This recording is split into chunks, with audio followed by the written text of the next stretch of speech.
Trust is like glass. Once it's shattered, the pieces never quite fit back together the same way. I learned this lesson the hard way when my childhood best friend crossed a line that I never thought possible, leaving me questioning everything I thought I knew about loyalty, friendship, and the person I'd called my closest confidant for over 15 years. I'd love to know which corner of the globe you're watching from. And if this story speaks to you, make sure to subscribe. Tomorrow's video is one you absolutely can't miss. My name is Marcus, and this story begins 3 years ago when I was working as a senior marketing coordinator at Pinnacle Digital Solutions in downtown Seattle. It wasn't my dream job, but it paid well enough to cover my studio apartment in Capitol Hill and my weekend hiking adventures in the Cascades. More importantly, it had given me something I'd been desperately seeking since college: stability. The company specialized in digital marketing campaigns for mid-sized businesses, and I'd worked my way up from an entry-level position over 4 years. My boss, Sandra Chen, was notoriously demanding, but fair. She expected excellence, and in return, she rewarded hard work with real opportunities for advancement. Under her guidance, I'd learned more about digital strategy and client relations than any university course could have taught me. My best friend Tyler Walsh had been struggling to find his footing since we'd graduated from the University of Washington. While I'd landed my first job relatively quickly, Tyler had bounced between different positions: a stint at a local coffee roasting company, a few months at a startup that folded, some freelance graphic design work that never quite paid the bills. We'd been friends since we were 12 when his family moved to our neighborhood in Bellevue, and I'd watched him cycle through jobs with a mixture of sympathy and growing concern. Tyler was brilliant, don't get me wrong. He had this creative energy that I'd always admired, the kind of person who could walk into a room and immediately see possibilities that others missed. But he'd also developed a pattern of burning bridges wherever he went. There was always a story. His boss was unreasonable, the company culture was toxic, his coworkers were incompetent. After the third job ended badly, I started to wonder if maybe Tyler was the common denominator in these situations. One Thursday evening in October, Tyler called me sounding more desperate than I had ever heard him. His latest gig, doing social media for a local restaurant, had ended abruptly when he'd gotten into an argument with the owner about creative direction. He was 3 months behind on rent and facing eviction from his shared house in Fremont. "Marcus, I need your help," he said, his voice tight with stress. "I know Pinnacle is hiring for that junior marketing position. I've been following their job postings, and I think I'd be perfect for it." I knew the position he was talking about. Sandra had mentioned they were looking for someone to join our team, someone who could handle the more routine tasks while the senior staff focused on strategic planning. The pay wasn't spectacular, but it would be steady income, and Tyler desperately needed that kind of stability.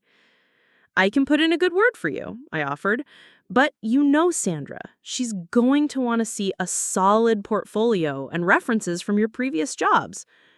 There was a pause on the other end of the line. "That's the thing. Some of my previous situations, they didn't end on the best terms. But if you could vouch for me, tell her about my skills and work ethic, maybe that would be enough to get me an interview." I agreed to help, though something in Tyler's tone made me uneasy. The next day, I mentioned to Sandra that I had a friend who might be interested in the junior position. I kept my recommendation measured. I talked about Tyler's creative abilities and his familiarity with design software, but I didn't oversell him. Sandra seemed intrigued enough to ask Tyler to submit his application. 2 weeks later, Sandra approached me with Tyler's resume in hand. "Your friend has had some interesting experiences," she said. "I'd like to bring him in for an interview next Friday. Can you give me a bit more background on him?" This is when Tyler's plan began to unravel, though I wouldn't realize it for months. Sandra started asking specific questions about Tyler's work history. She'd done her homework, clearly researching his previous employers. When she mentioned the restaurant where he'd most recently worked, I felt confident talking about his social media skills. But then she brought up his time at Morrison and Associates, a marketing firm I'd never heard Tyler mention. He speaks very highly of his experience there, Sandra said, consulting the resume. Says he was responsible for managing client relations and developing comprehensive marketing strategies. That's exactly the kind of background we're looking for, even at the junior level. I nodded along, though I felt a growing knot in my stomach. Tyler had never mentioned working at Morrison and Associates.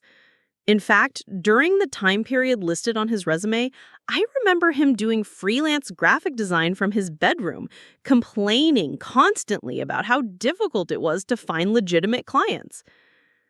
The interview went well, from what I could tell. Sandra seemed impressed with Tyler's portfolio, and he clearly knew how to present himself professionally when the situation called for it. A week later, she offered him the position, starting at a salary that was actually higher than what I'd been expecting for a junior role. "Your recommendation really carried weight," Sandra told me privately. "I can see why you spoke so highly of him. His experience at Morrison and Associates gives him exactly the kind of client-facing background we need." Tyler started the following Monday, and for the first few weeks, everything seemed to be going smoothly. He was enthusiastic, asked good questions, and threw himself into learning our systems and processes. Sandra made several positive comments about how quickly he was picking things up, and I felt genuinely proud of having helped my best friend get back on his feet. But then small things began to feel off. Tyler would reference experiences and projects that didn't align with what I knew about his work history. During team meetings, he'd mention challenges he'd supposedly overcome at Morrison, describing complex client situations that seemed far beyond what a junior employee would typically handle. When I asked him about it privately, he'd brush off my questions or change the subject. The turning point came 6 weeks after Tyler started. Sandra called me into her office on a Tuesday morning, and I could tell from her expression that something was seriously wrong. She had Tyler's resume spread out on her desk alongside several printed emails. "Marcus, I need to ask you about your friend's background," she said, her voice carefully controlled. "I've been trying to verify some of the information on his resume, and I'm running into some problems." My heart sank as she explained what her research had uncovered. Morrison and Associates existed, but they had no record of Tyler ever working there. The phone number he had provided as a reference connected to a disconnected line. Even more damaging, Sandra had reached out to contacts in the local marketing community and discovered that Tyler had a reputation for embellishing his experience and leaving jobs under questionable circumstances. She said, "The thing that concerns me the most is that he claimed you could verify his experience at Morrison and Associates. He told me during the interview that you two had discussed his work there extensively." I felt the blood drain from my face. Tyler hadn't just lied on his resume. He'd used my friendship and credibility as cover for his deception. Worse, he'd made me an unwitting accomplice in his lies by suggesting I could verify experiences that had never happened. "Sandra, I had no idea," I said, and I could hear the strain in my own voice. "Tyler never mentioned working at Morrison and Associates to me. I recommended him based on what I knew about his skills and potential, not any specific work experience." Sandra studied my face for a long moment, but she looked very, very disappointed. Sandra gave Tyler until the end of the week to provide legitimate references and documentation for his claimed experience, though we both knew he wouldn't be able to produce anything real. The conversation I was dreading with my best friend was inevitable, and I had no idea how I was going to confront him about what he'd done to both of us. That evening, I sat in my apartment staring at my phone, trying to figure out how to approach Tyler. Part of me wanted to give him a chance to explain, to hope there was some misunderstanding that could clear everything up. But deep down, I already knew the truth. The pieces fit together too perfectly. His evasiveness about his work history, the mysterious references to experiences he'd never shared with me, the way he deflected my questions.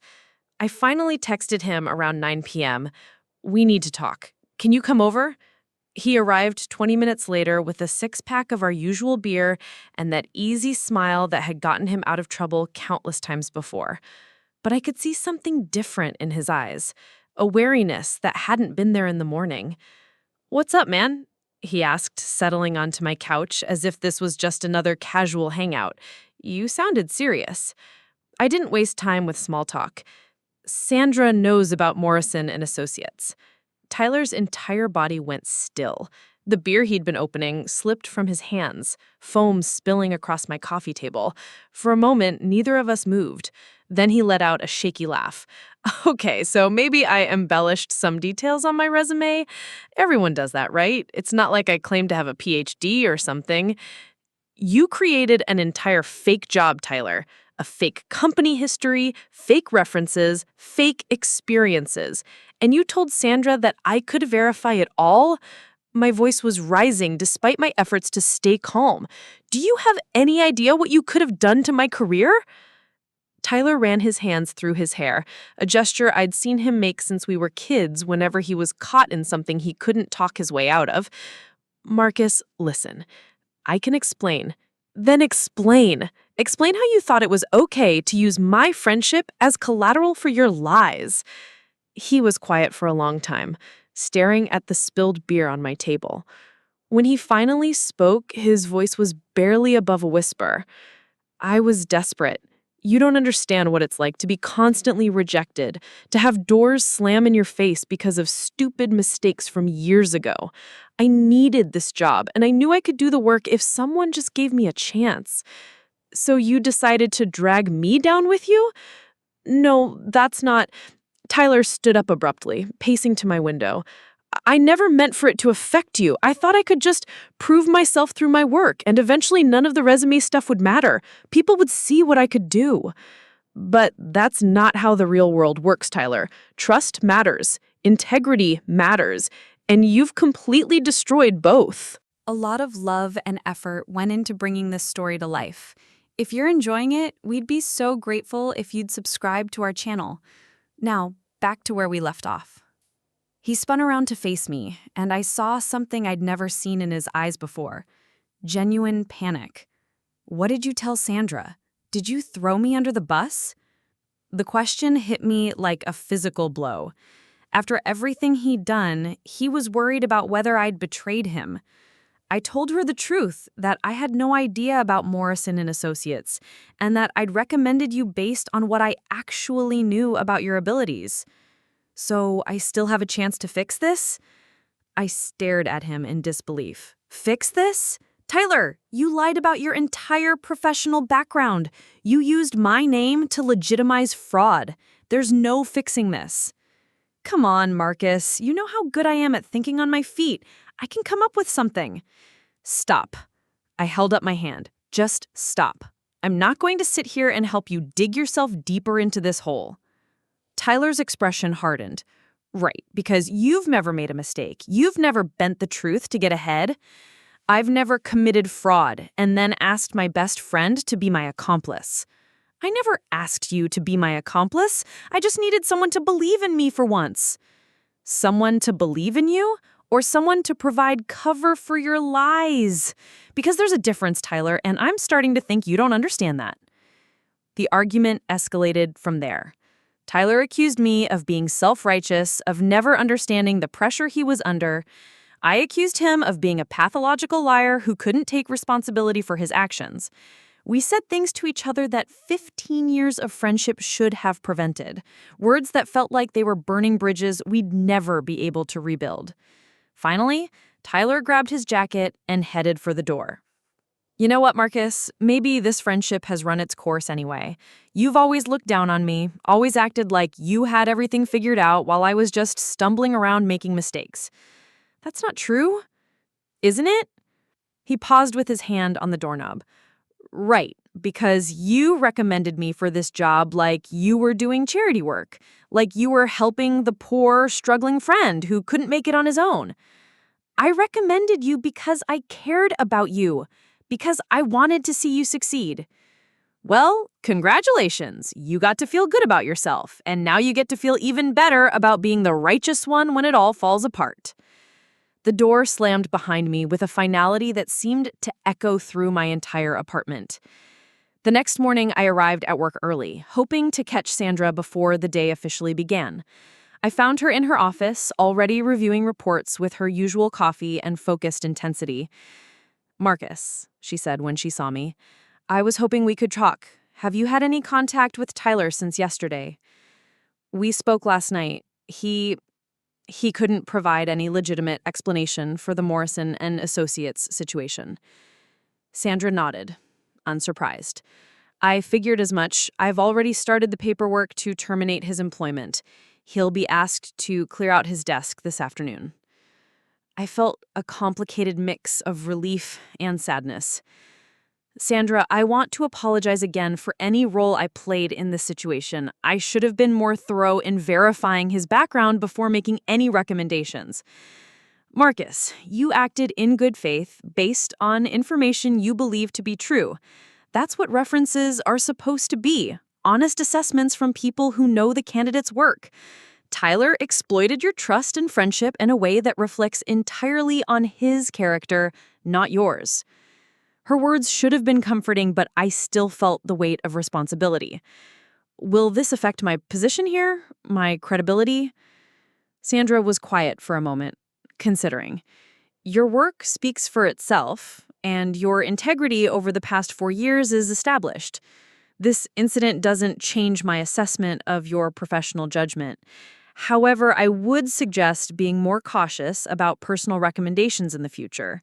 Sometimes the people closest to us are the hardest to see clearly." The firing happened quietly that afternoon. Tyler cleared out his desk while most of the team was in meetings, avoiding the awkwardness of extended goodbyes or explanations. I watched from my cubicle as he packed up his few personal items, part of me wanting to go over and say something, but not knowing what words could possibly bridge the gap that had opened between us. He left without saying goodbye to anyone, including me. Over the next few weeks, I kept expecting him to reach out, to apologize, to try to repair the damage, or at least acknowledge what his actions had cost both of us, but my phone stayed silent. Mutual friends mentioned seeing him around town, apparently back to his pattern of odd jobs and temporary arrangements, but he seemed to be avoiding our usual haunts and social circles. I threw myself into work, taking on additional projects and responsibilities, as if professional success could somehow fill the void left by a friendship that had imploded so spectacularly. Sandra noticed my increased dedication and began giving me more complex assignments, preparing me for what she hinted might be a promotion opportunity in the new year. But even as my career trajectory improved, I found myself grappling with questions that went deeper than professional consequences. How well had I really known Tyler? Had there been signs of this kind of behavior that I'd ignored or rationalized away? And perhaps most troubling, if he could lie so easily about something this significant, what else about our friendship had been built on deception? The holidays came and went without any contact between us. New Year's Eve felt particularly hollow. We'd spent every December 31st together since we were teenagers, usually engaging in increasingly elaborate traditions and inside jokes that had accumulated over the years. Instead, I found myself at a house party thrown by coworkers, making small talk with people who knew nothing about the complicated history I was trying to move past. I thought the worst was behind me. I thought the silence meant Tyler had moved on, maybe even learned something from the experience. I thought our friendship was simply over, ended by his betrayal and our mutual inability to bridge the gap it had created. I had no idea that the most audacious part of Tyler's behavior was still to come. 3 months passed in relative peace. I had settled into a routine that didn't include Tyler, and while I occasionally felt the phantom ache of a friendship that had been severed so abruptly, I was beginning to accept that some bridges, once burned, simply couldn't be rebuilt. My work performance had never been better, and Sandra had hinted that a senior marketing strategist position might be opening up in the spring. Then, on a rainy Tuesday morning in March, my phone buzzed with a text from Tyler. My stomach dropped when I saw his name on the screen. "Hey Marcus, hope you're doing well. Could we grab coffee sometime? I have something important to discuss with you." I stared at the message for 10 minutes before responding. Part of me was curious about what could possibly be so important that Tyler would break months of silence. A larger part was suspicious about his motives. But ultimately, 15 years of shared history won out over my better judgment. Coffee Corner on Pine Street, Thursday at 2 p.m.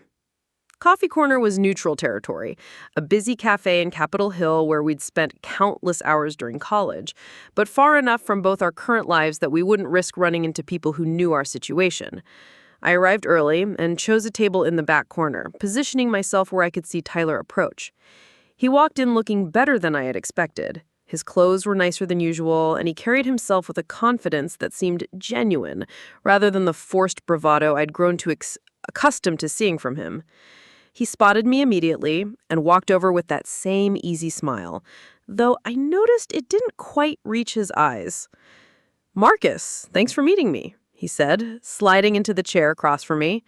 "You look good, man. Work treating you well?" "It's going fine," I replied, keeping my tone neutral. "What did you want to discuss?" Tyler ordered an elaborate coffee drink while I nursed the black coffee I'd been drinking since he arrived. He seemed nervous, fidgeting with sugar packets and avoiding direct eye contact. Finally, after several minutes of uncomfortable small talk about the weather and mutual acquaintances, he got to the point. "I've been doing some serious self-reflection since everything happened at Pinnacle. I know I made some mistakes, and I know things ended badly between us. But I've been working on myself, trying to understand why I made those choices." I waited for him to continue, not trusting myself to respond with sarcasm. The thing is, I've had some time to really think about what I want to do with my life, and I've realized that marketing is genuinely where my passion lies. Not just the creative side, but the strategic thinking, the client relationships, all of it. "Okay," I said slowly, wondering where this conversation was heading. "So, I've been applying for positions at some really great companies. There's this amazing opportunity at Digital Horizon. They're a boutique agency that works with tech startups, exactly the kind of cutting-edge work I've always wanted to do." Digital Horizon. I knew the company well. They had an excellent reputation in Seattle's marketing community, and their client list included some of the most innovative companies in the Pacific Northwest. Landing a position there would be a significant step up from anything Tyler had done before. "The interview process has been going really well," Tyler continued, his enthusiasm seeming to build as he talked. "The creative director said my portfolio was one of the strongest they'd seen for this level of position." "That's great, Tyler," I said, though I was beginning to suspect where this conversation was heading. "The thing is, they want to do a final reference check before making their offer. They need someone who can speak to my professional abilities and work ethic. Preferably someone in the industry who has seen me in action." There it was. I felt anger rising in my chest, hot and immediate. "You want me to give you a reference?" "I know how it sounds," Tyler said quickly, leaning forward across the table. "But hear me out.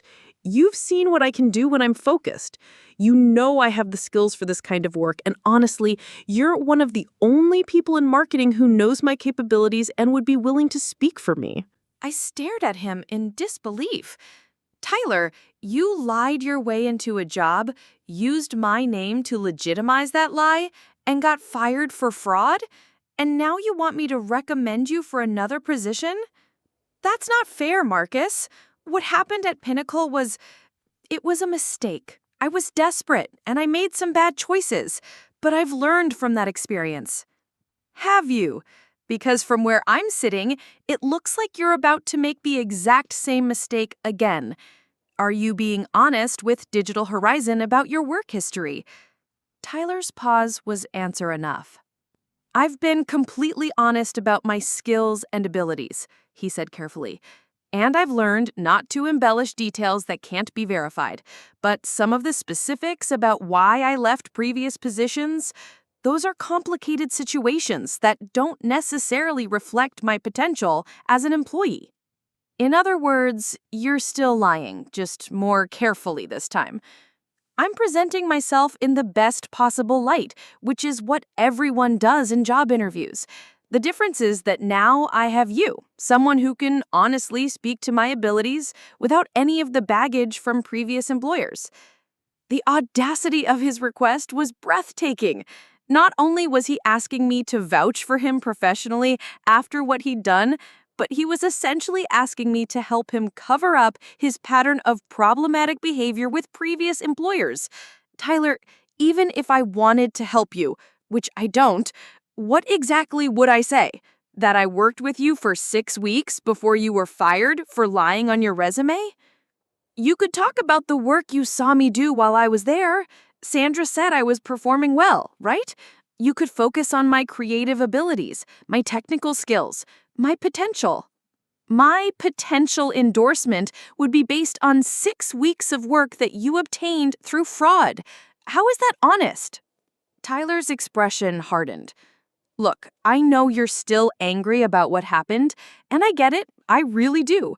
But this is my chance to start over, to prove that I can be the professional I know I'm capable of being.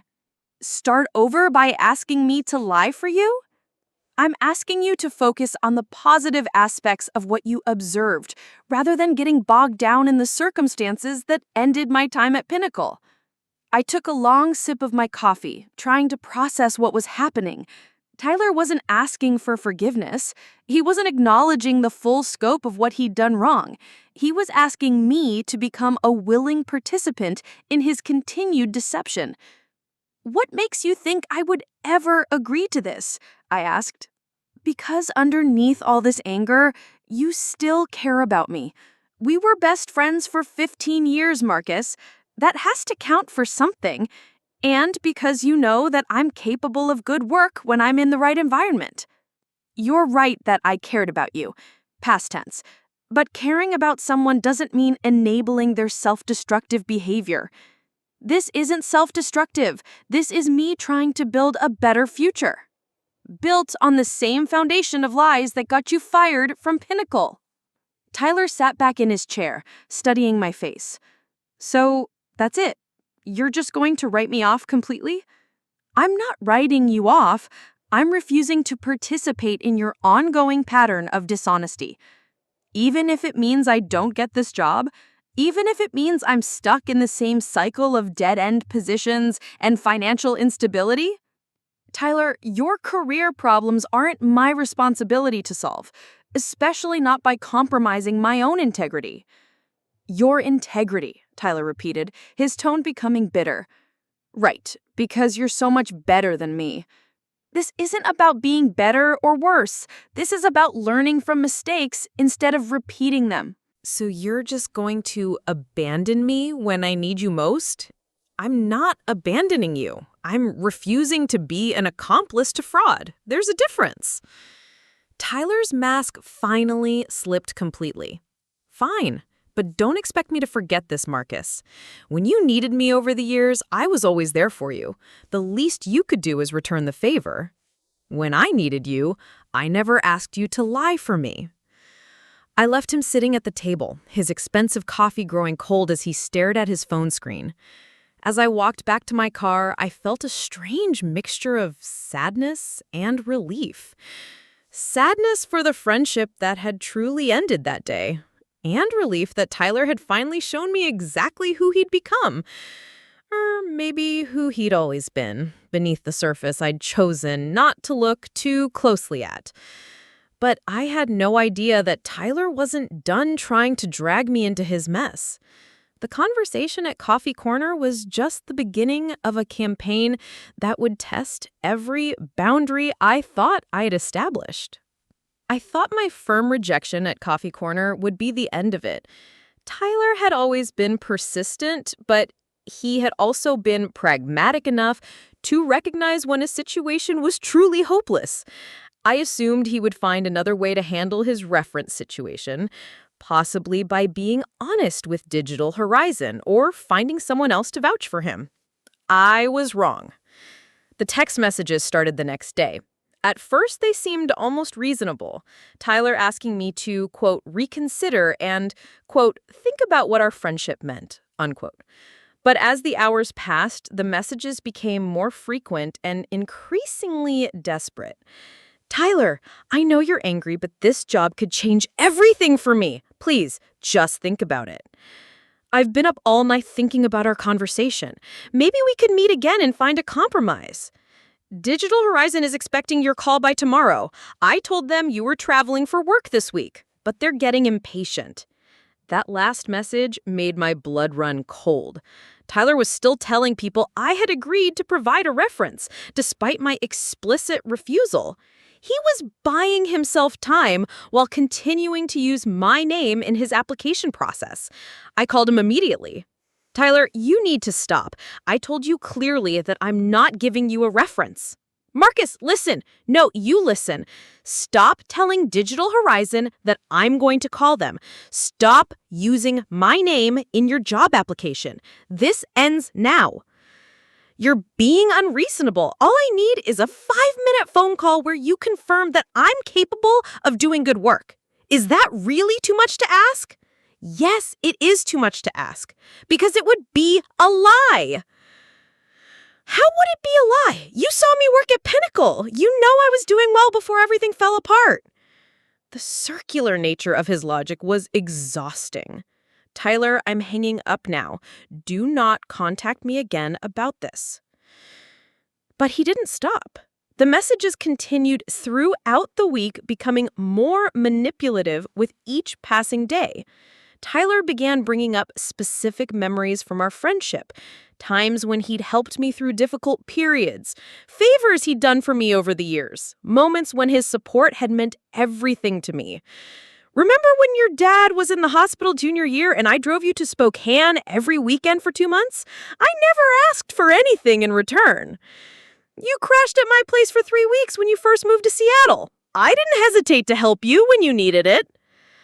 I was the best man at your cousin's wedding when you got food poisoning. I stepped up because that's what friends do for each other. Each message was a weaponized memory designed to make me feel guilty for not reciprocating his past support. The emotional manipulation was so transparent, it made me angry, but it was also effective in a way that surprised me.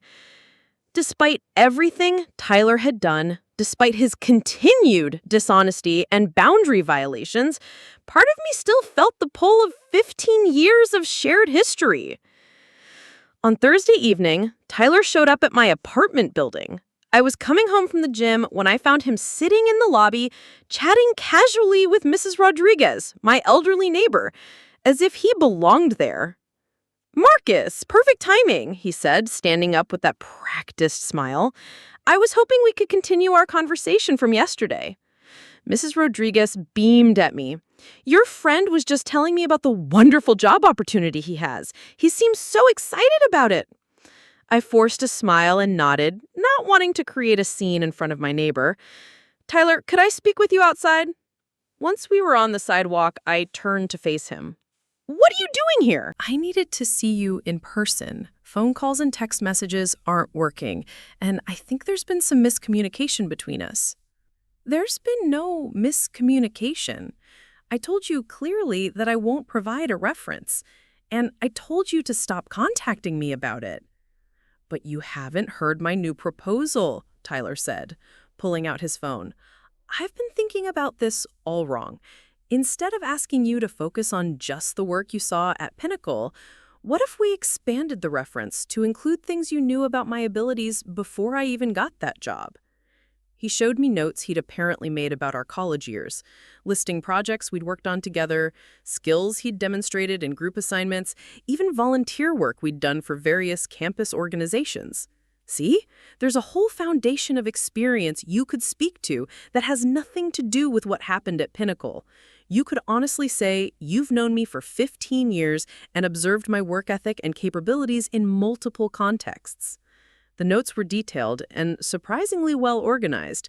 Tyler had clearly spent significant time crafting this alternative approach, finding ways to leverage our long friendship into professional credibility. It was manipulative, but it was also clever in a way that made me understand how he'd talked his way into and out of so many situations over the years. Tyler, even if some of those things are technically true, you're still asking me to present them in a misleading way.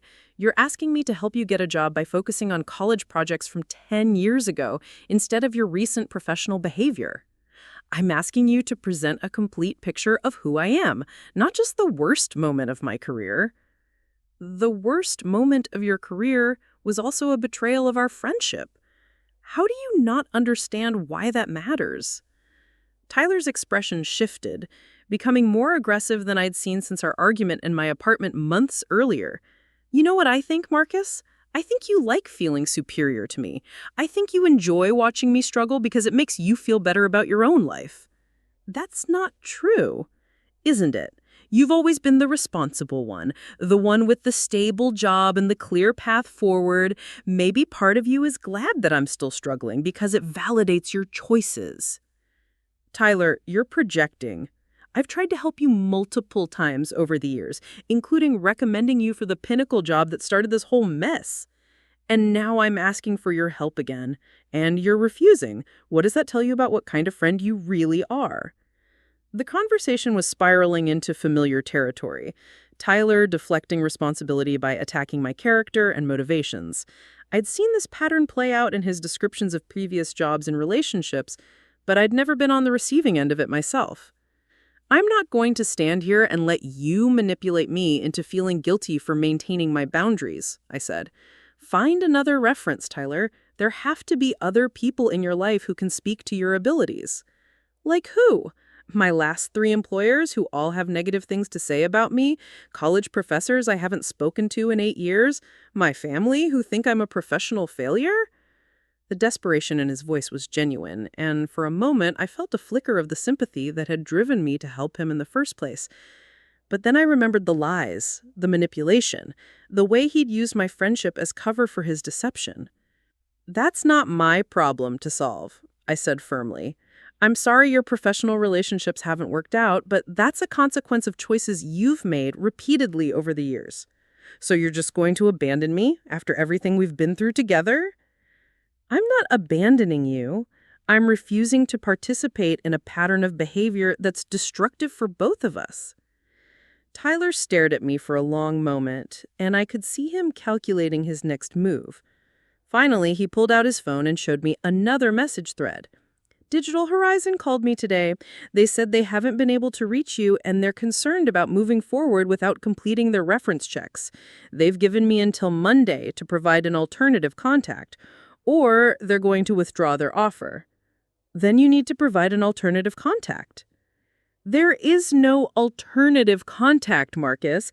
You're literally the only person in a professional context who could give me a positive reference. If you don't make this call, I will lose the job. The ultimatum was clear, and Tyler seemed to believe it would finally compel me to give in. He was betting that our shared history and my natural inclination to help people would override my objections to his behavior. He was wrong. Then you lose the job, I said. I'm sorry it's come to that, but I won't compromise my integrity to fix problems you've created for yourself. Tyler's face went through a series of expressions: disbelief, anger, and finally something cold and calculating that I'd never seen directed at me before. Fine, he said quietly. But don't think this conversation is over, Marcus. I've invested too much in this opportunity to let it slip away because of your self-righteousness. He walked away without another word, leaving me standing on the sidewalk with a growing sense of unease. Tyler's final comment felt less like a frustrated outburst and more like a threat. I had the distinct feeling that his campaign to get me to provide the reference was about to escalate in ways I hadn't anticipated. I was right to be worried. Tyler's ominous parting words replayed in my mind all weekend, but I convinced myself I was overthinking things. He was frustrated and desperate, but surely he wouldn't do anything truly destructive. We'd been friends for too long, shared too much history. Even at his worst, Tyler had never been vindictive. Monday morning shattered that illusion completely. I arrived at Pinnacle to find Sandra waiting by my desk with an expression I'd never seen before, a mixture of confusion, concern, and barely contained anger.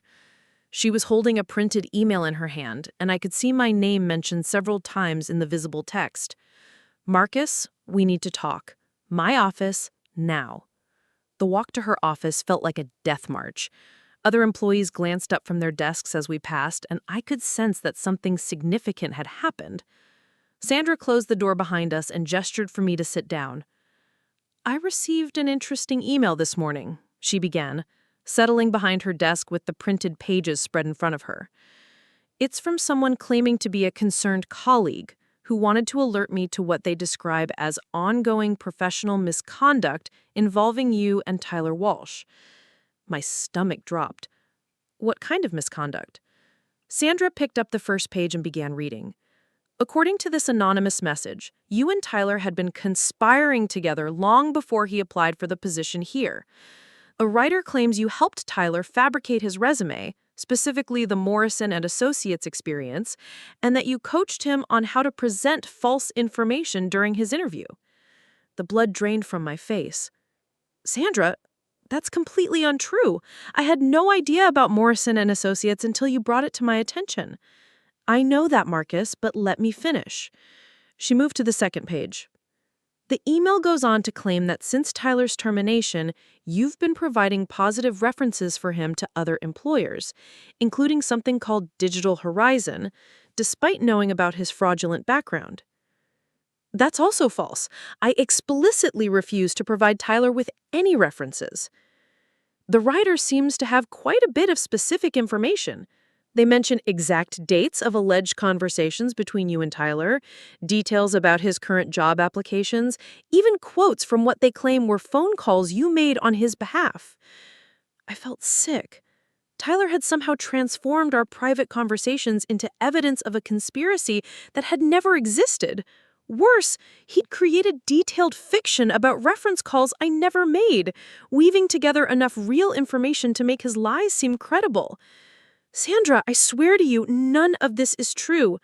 Tyler has been trying to get me to provide references for him, but I've refused every time. I can show you the text messages where I explicitly told him no. I believe you, Marcus, but her tone was careful. However, this puts both of us in a difficult position. Someone took considerable time and effort to craft this accusation, and they clearly have inside information about Tyler's situation and your interactions with him. The implication was clear. Tyler had sent the email himself, using details from our conversations to create a fictional narrative that painted me as his accomplice in ongoing fraud. It was brilliant in its viciousness. Even though Sandra believed me, the mere existence of such detailed accusations would raise questions about my judgment and integrity. What happens now? I asked. I forwarded this to HR and legal. They'll want to conduct a formal investigation, which means they'll likely interview you, review your communications with Tyler, and possibly contact Digital Horizon to verify whether you actually provided any references. And until then? Sandra hesitated. Until then, you'll continue your normal duties, but I have to advise you to have no further contact with Tyler Walsh. Any communication at all could be seen as evidence of the conspiracy described in this email. I left Sandra's office feeling like I had been hit by a truck.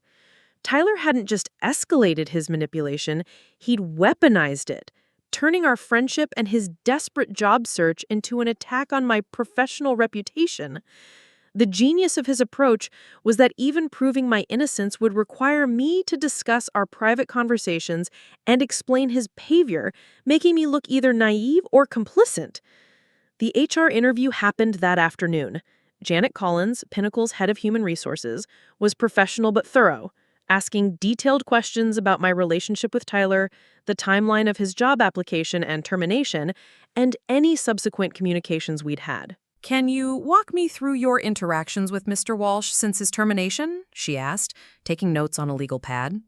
I explained the coffee meeting, Tyler's request for a reference, my refusal, and his subsequent harassment through text messages, and the uninvited visit to my apartment. Janet asked to see the text messages, and I handed over my phone willingly. "These messages seem to support your account," she said after scrolling through them. "Mr. Walsh is clearly asking for a reference, and you're clearly refusing. But the anonymous email claims you eventually agreed and made several calls on his behalf." I never made any calls. I never agreed to anything. Tyler was frustrated by my refusal and apparently decided to create this fictional narrative to, I don't know, punish me for not helping him. "Have you had any contact with Digital Horizon or any other companies regarding Mr. Walsh?" "None whatsoever." Janet made a note. "We'll be verifying that independently. If what you're telling me is accurate, this appears to be a case of harassment and false accusations. However, I need to advise you that until our investigation is complete, any appearance of impropriety could affect your employment here." The message was clear. Even though I was innocent, Tyler's accusations had created a cloud of suspicion that would hang over me until the company could definitively prove his claims were false. That evening, my phone rang. Tyler's name appeared on the screen, and after a moment of hesitation, I answered. "You son of a bitch," I said without preamble. "Marcus, I was hoping you'd pick up. Did you have an interesting day at work?" The casual tone of his voice was infuriating. "You sent that email to Sandra." "I don't know what you're talking about." "Cut the crap, Tyler! Anonymous email detailing a conspiracy between us? Only you could have written that." Anonymous email. That does sound intriguing. What did it say?" "You know exactly what it said because you wrote it. The question is why you thought destroying my career would somehow help yours." Tyler was quiet for a moment, and when he spoke again, his voice had lost its mock-innocent tone. "You destroyed my career first, Marcus. I offered you multiple chances to help me, to be the friend I needed you to be, and you chose self-righteousness over loyalty. So this is revenge? These are consequences? You think you can just wash your hands of 15 years of friendship because I made some mistakes? You think you can abandon me when I need you most and not face any repercussions? Tyler, what you did goes way beyond making mistakes. You committed fraud, you lied to get a job, and now you're trying to destroy my reputation because I won't help you do it again. I'm trying to show you what it feels like to have your professional credibility questioned. I'm giving you a taste of the stress and uncertainty I've been living with for months. By making false accusations that could cost my job? By creating a situation where you might finally understand what I'm going through. Maybe now you'll be more motivated to help me resolve this Digital Horizon situation. The transactional nature of his thinking was staggering. Tyler had escalated from manipulation to sabotage, all while maintaining that his behavior was somehow justified by my refusal to participate in his deception. This is not going to work, Tyler. Pinnacle is going to investigate your claims. They're going to find out you're lying, and you're going to face legal consequences for harassment and filing false accusations. Are they? Because I was very careful about how I worded that email. I never claimed to have direct evidence of anything. I simply shared concerns that had been brought to my attention by unnamed sources. Very difficult to prove malicious intent in that kind of language. He'd thought this through more carefully than I'd given him credit for. The email was probably worded in a way that gave him plausible deniability while still achieving his goal of creating problems for me. What do you want, Tyler? I want you to call Digital Horizon tomorrow morning and provide the reference we discussed. I want you to focus on my abilities and potential rather than getting bogged down in recent setbacks. And I want you to help me rebuild my professional reputation instead of tearing it down. And if I don't? then I guess we'll see how thorough Pinnacle's investigation really is. I might remember additional details about our conversations. Other people might come forward with concerns about your professional conduct. These things have a way of snowballing once they get started. The threat was explicit now. Tyler was prepared to escalate his false accusations if I didn't give him what he wanted. He'd weaponized our friendship and his knowledge of my professional situation to create a hostage scenario where helping him commit fraud was presented as the only way to protect myself. "I need time to think about this," I said. "You have until noon tomorrow. Digital Horizon is expecting to hear from you by the end of business, and I'd hate for any additional concerns about your conduct to surface before then." Tyler hung up, leaving me alone with the realization that my former best friend had become something I'd never imagined possible, a calculating manipulator who was willing to destroy my life to get what he wanted. The person I'd thought I knew for 15 years had revealed himself to be someone entirely different, someone capable of sustained, methodical cruelty in service of his own interests. But Tyler had made one crucial miscalculation. He assumed that fear would compel me to give in to his demands, that the threat to my career would override my principles. He was about to learn that some lines, once crossed, change everything irrevocably. I spent that night staring at the ceiling, weighing my options. Tyler's ultimatum echoed in my mind. Provide the false reference by noon, or face escalating accusations that could destroy my career. The rational part of me knew that giving in would only enable his behavior and potentially make me complicit in defrauding Digital Horizon. But the pragmatic part whispered that one phone call could end this nightmare and protect everything I'd worked to build. By morning, I'd made my decision. Instead of going straight to work, I drove to the law offices of Peterson & Associates downtown. My college roommate Jake Peterson had become an employment attorney, and while we only spoke a few times a year, I knew he'd give me honest advice about my situation. Jake listened without interruption as I laid out the entire timeline.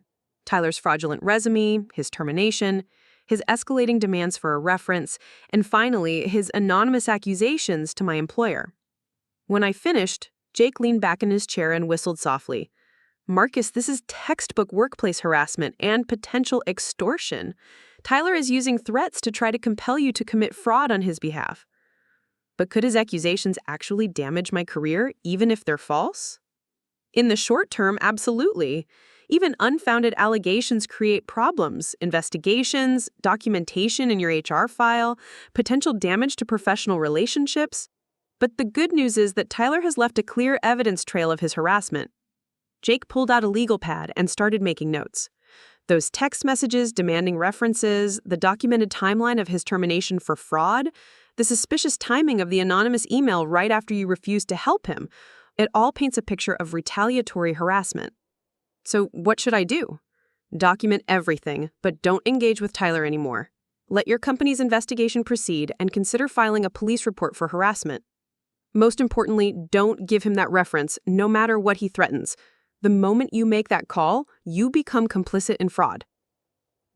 I left Jake's office feeling more confident about my decision, but also more aware of how seriously Tyler's behavior had escalated beyond personal conflict into potential criminal activity. At Pinnacle, I found Sandra waiting with an update on the investigation. Digital Horizon had confirmed that no one from Pinnacle had contacted them about Tyler Walsh, which contradicted the specific claims in the anonymous email. More importantly, they'd revealed that Tyler had been telling them for weeks that his reference from Pinnacle was traveling and temporarily unavailable. "So he's been using your name without permission this entire time," Sandra said. "Digital Horizon is understandably concerned about proceeding with a candidate whose primary reference appears to be uncooperative or non-existent." Have they withdrawn their offer? Not yet, but they've given Tyler until today to provide alternative references or explain the discrepancy. Apparently, he's been quite insistent that you'll be calling them.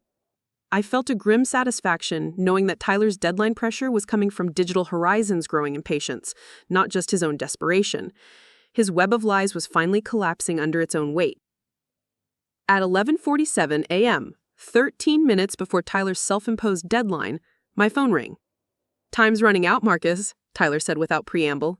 "Digital Horizon called me an hour ago, asking where your reference call is. I told them you'd definitely be calling before noon." Then you lied to them again. I gave you a chance to do this the easy way. If you don't make that call in the next 10 minutes, I'm sending a follow-up email to Sandra with additional details about our conspiracy. I've been remembering more specifics about the coaching sessions where you helped me prepare for the Pinnacle interview. Coaching sessions that never happened. Can you prove they never happened? Because I have very detailed memories of conversations in your apartment where you helped me craft responses to potential interview questions. I remember the Chinese takeout we ordered while working on my portfolio presentation.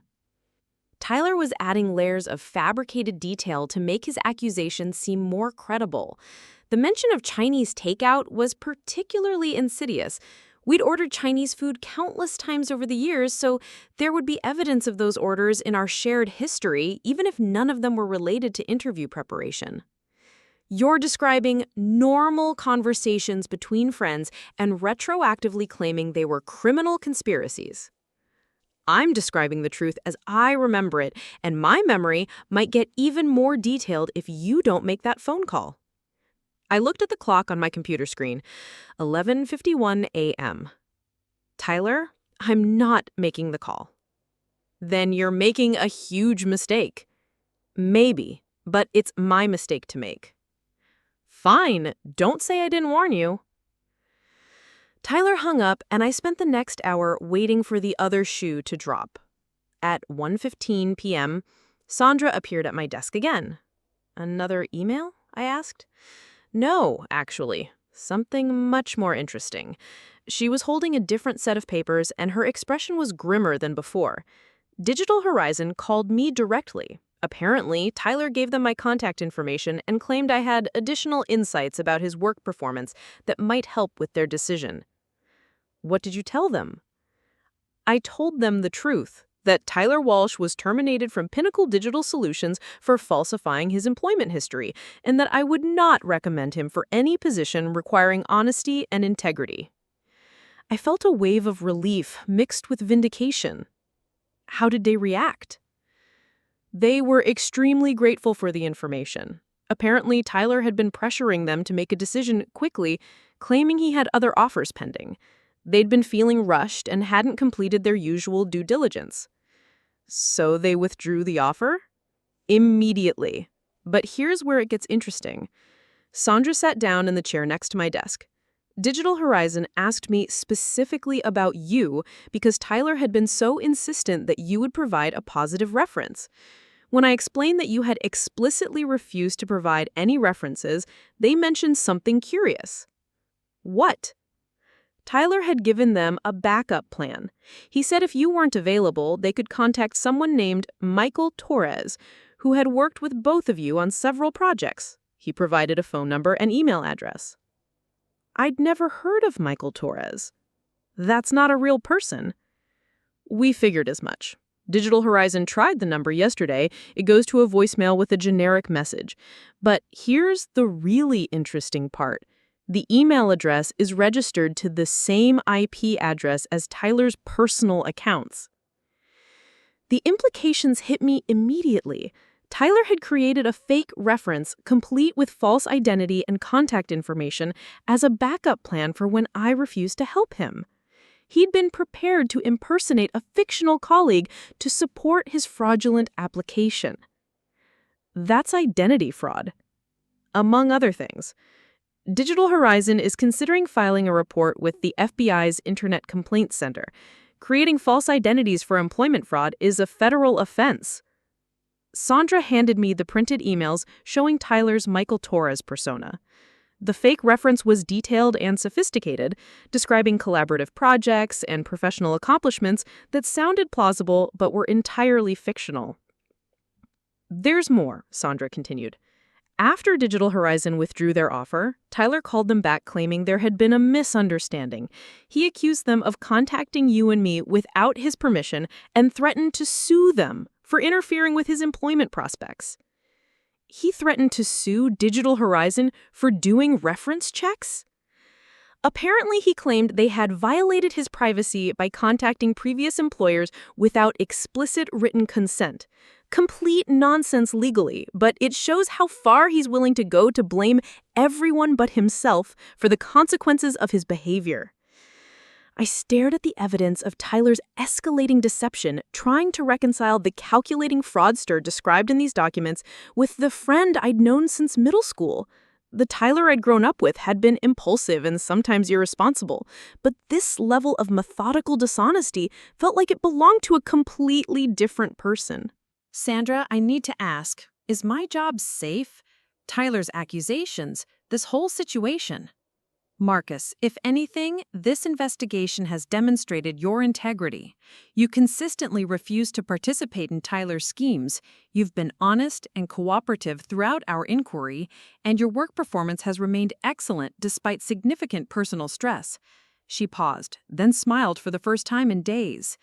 In fact, I've been authorized to formally offer you the senior marketing strategist position we discussed earlier. Your handling of this situation has convinced upper management that you have the judgment and ethical standards we want in our leadership team. The irony was profound. Tyler's attempt to destroy my career had actually accelerated my advancement by demonstrating my character under pressure. His vindictive campaign had backfired completely, costing him a job opportunity while strengthening my professional standing. But I knew Tyler well enough to realize that learning about my promotion would only fuel his anger and sense of injustice. Someone who had escalated from manipulation to harassment to fraud wasn't likely to accept defeat gracefully. My phone buzzed with a text message. "Congratulations on the promotion. Enjoy it while it lasts." Tyler wasn't done with me yet. Tyler's ominous text about my promotion sent a chill down my spine, but I was determined to not let his threats dictate my life any longer. I'd stood my ground, my integrity had been vindicated, and I'd been rewarded professionally for doing the right thing. Whatever Tyler was planning next, I felt better equipped to handle it with the support of my company and legal counsel. I was wrong about being prepared for what came next. The social media posts started appearing 3 days after my promotion was announced internally at Pinnacle. Tyler had created what appeared to be a comprehensive whistleblower campaign across multiple platforms, complete with screenshots, timeline graphics, and detailed accusations about corruption in Seattle's marketing industry. The posts were sophisticated and damaging. Tyler presented himself as a courageous truth teller, exposing a network of fraud and cronyism. According to his narrative, I was part of a system where established employees helped friends falsify credentials, manipulate hiring processes, and cover up professional misconduct. He claimed that when he'd tried to expose these practices, he'd faced retaliation and blacklisting from multiple companies. What made the posts particularly dangerous was how Tyler wove together real information with fabricated details. He accurately described Pinnacle's hiring process, correctly named several employees, including Sandra, and included genuine details about Seattle's marketing community that gave his accusations credibility. But embedded within these facts were lies about backdoor recommendations, falsified performance reviews, and systematic discrimination against honest candidates. He tagged dozens of local marketing professionals, business journalists, and even some of Pinnacle's clients in his posts. He used hashtags like marketing fraud, Seattle corruption, and whistleblower truth to amplify his reach. Within 48 hours, his posts had been shared hundreds of times and were generating serious discussion in professional groups. The most damaging post included what Tyler claimed were leaked internal emails showing my conspiracy with company leadership to cover up his wrongful termination. The emails were sophisticated forgeries that looked authentic, complete with proper formatting, realistic timestamps, and plausible corporate language. To anyone who didn't know the truth, they appeared to be smoking gun evidence of systematic misconduct. Sandra called me into her office Friday morning, looking more serious than I'd ever seen her. "Marcus, we have a problem. I've been fielding calls from reporters, clients, and even some of our competitors asking about these social media allegations. Tyler's campaign is gaining traction, and it's starting to affect our business relationships." She showed me her laptop screen, which displayed Tyler's posts alongside dozens of comments and shares. Some people were expressing skepticism about his claims, but others were treating them as credible exposés of industry corruption. Our legal team are preparing cease and desist letters, but the damage is already spreading faster than we can contain it. 2 clients have requested meetings to discuss their concerns about working with a company accused of fraudulent hiring practices. What do you need from me? Complete transparency. Our lawyers need access to all your communications with Tyler, documentation of every interaction, and a detailed timeline of events. We're also going to need you to consider making a public statement refuting these allegations. The idea of publicly defending myself against Tyler's lies felt both necessary and deeply frustrating. He'd successfully forced me into a position where my silence could be interpreted as guilt, but responding would give more attention to his fabricated accusations. Over the weekend, I worked with Pinnacle's legal team and my own attorney to prepare a comprehensive response. We gathered evidence systematically, the text messages showing Tyler's demands for references, documentation of his fraudulent resume, Digital Horizon's confirmation that I'd never contacted them, and proof that Tyler had created the fake Michael Torres identity. But Tyler wasn't finished escalating. On Sunday evening, he posted what he claimed was a final revelation: audio recordings of phone conversations between us discussing his job applications. The recordings were clearly edited and manipulated, taking snippets of real conversations out of context and combining them with fabricated dialogue to create the impression that I'd been coaching him on how to deceive employers. Hearing my own voice twisted to support Tyler's lies was surreal and infuriating. He'd apparently been recording our conversations for months, collecting material he could later manipulate into evidence for whatever narrative served his purposes. The audio post pushed his campaign into viral territory. Within hours, they'd been picked up by several business blogs and shared thousands of times. Local news stations began reaching out for comment, and I found myself at the center of a public controversy that could destroy everything I'd worked to build. Monday morning brought an unexpected ally. Dr. Elizabeth Warren, not the senator, but a forensic audio expert who specialized in detecting manipulated recordings, had seen Tyler's posts through her work consulting on legal cases involving digital evidence. She reached out to Pinnacle's legal team offering to analyze the recordings pro bono because she'd recognized obvious signs of manipulation. These audio files have been heavily edited, Dr. Warren explained during a conference call with our legal team. I can identify at least 12 splice points where different conversations have been combined and several sections where the voice patterns don't match natural speech rhythms. Her analysis revealed the sophisticated nature of Tyler's deception. He'd recorded fragments of genuine conversations over months, then used audio editing software to create entirely new dialogues by combining words and phrases out of context. The technical skill required suggested he'd either learned advanced audio manipulation or had help from someone with professional experience. Armed with Dr. Warren's forensic analysis, Pinnacle's lawyers filed for emergency injunctive relief to stop Tyler's defamatory campaign. But more importantly, they referred the evidence to federal prosecutors for potential charges related to identity theft, wire fraud, and cyberstalking.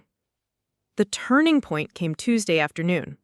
Tyler had apparently grown overconfident about his fabricated evidence and made a critical error.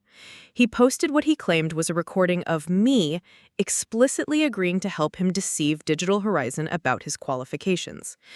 But the conversation he'd fabricated referenced specific details about a project client that hadn't been assigned to me until after Tyler's termination. Dr. Warren's analysis confirmed that the recording included technical terms and project names that couldn't have existed when Tyler claimed the conversation took place. This provable impossibility finally gave us the smoking gun we needed to definitively expose Tyler's entire campaign as fabricated. Pinnacle issued a detailed public statement demonstrating the timeline contradictions and including Dr. Warren's forensic analysis of the manipulated audio. The Seattle marketing community's response was swift and decisive. Professional associations Tyler had tagged began issuing statements distancing themselves from his accusations. Journalists who had initially shown interest in his story published retractions after reviewing the evidence of manipulation. Several social media platforms removed his posts for violating policies against coordinated harassment and fraudulent content. But the most satisfying moment came when Digital Horizon's CEO Rebecca Martinez published a detailed LinkedIn post describing Tyler's attempted fraud and thanking Pinnacle for their integrity in the reference checking process. Her post was shared widely in professional circles, effectively ending any credibility Tyler might have had in Seattle's business community. The legal consequences followed quickly. Federal prosecutors filed charges against Tyler for wire fraud, identity theft, and cyberstalking. The investigation revealed that his fake Michael Torres identity had been used not just for the Digital Horizon application, but for several other fraudulent job applications over the previous year. Tyler's pattern of escalating deception had finally caught up with him in a way that couldn't be talked away or blamed on others. He was facing federal charges that could result in significant prison time and permanent damage to any future employment prospects. 6 months later, Tyler pled guilty to reduced charges in exchange for cooperation with federal investigators looking into online employment fraud schemes. He received 18 months in federal prison and was ordered to pay restitution to the companies he'd defrauded. During his sentencing hearing, Tyler finally showed something resembling genuine remorse, acknowledging that his actions had been driven by desperation and poor judgment rather than any legitimate grievance. But even his apology felt calculated, more focused on reducing his sentence than accepting responsibility for the harm he'd caused. I attended the sentencing, not out of vindictiveness, but because I needed to see the conclusion of a situation that had consumed months of my life. Watching Tyler in handcuffs being led away by federal marshals felt surreal. This was the same person who'd been my best man at my cousin's wedding, who'd helped me move apartments, who'd been part of every major moment in my adult life until everything fell apart. The experience taught me profound lessons about trust, boundaries, and the importance of maintaining integrity, even when it's costly. Tyler's betrayal had been devastating, but it had also shown me the value of standing firm in my principles and the unexpected ways that doing the right thing can ultimately strengthen rather than weaken your position. My career flourished in the aftermath. The promotion to senior marketing strategist led to additional opportunities, and my reputation for integrity in a high-pressure situation became an asset in client relationships and industry networking. What Tyler had intended as career sabotage had actually accelerated my professional growth. But perhaps most importantly, the experience helped me understand the difference between loyalty and enabling. True friendship sometimes means refusing to participate in destructive behavior, even when that refusal causes pain for someone you care about. The Tyler I'd tried to help by providing the reference would have learned nothing from getting away with fraud. The Tyler who faced consequences for his actions at least had the opportunity to make different choices in the future. Today, 3 years later, I occasionally wonder what Tyler is doing and whether he's found a way to rebuild his life honestly. But I've learned not to feel responsible for fixing other people's self-created problems, no matter how long I've known them or how much history we share. Some bridges, once burned, should stay burned. And sometimes that's exactly what both people need to finally move forward. Looking for more? We've got 2 amazing stories ready for you right on screen. If this one touched you, these are absolutely worth your time. Click to watch them now, and hey, subscribe and hit that bell to never miss our latest uploads.